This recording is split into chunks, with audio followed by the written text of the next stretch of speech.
Hey Tim, this is Phil. So when you signed up to the AI bot, you would have received an email which has a link to your sign-in page, which is actually app.laraw.com. But if you click on the link in the email, it'll take you to a page like this.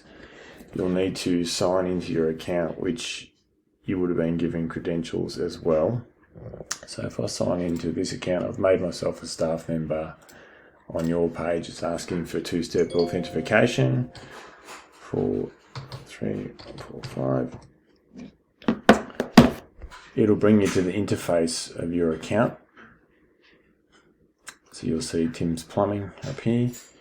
And if you go to right down the bottom here on the left, settings, go to settings, it'll bring up this section here, and then go to integrations. All right, so the integration brings up your Facebook and Instagram page, and what I want you to do from your end is integrate your Facebook, so you'll see mine there, your Facebook and Instagram pages through this section here, and you can sign in through your Google account. If you've got a Google Calendar that you're using, you can also connect the Google Calendar. If you've got a LinkedIn account, you can use that. A Stripe account, you can connect that, and if you've got TikTok, you can also use that. And if you're using WhatsApp, this is all where this happens, okay?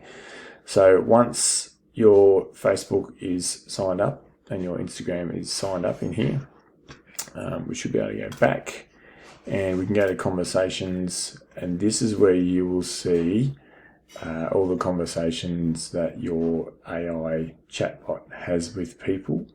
And it'll automatically, once your Facebook and your Instagram is signed up, it'll automatically respond to any reviews that you get as well.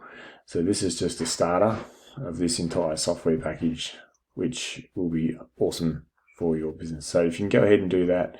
So just again, into settings once you've signed in, and integrations, and then these 2 points in particular, Facebook and Instagram. If you have any dramas, let me know.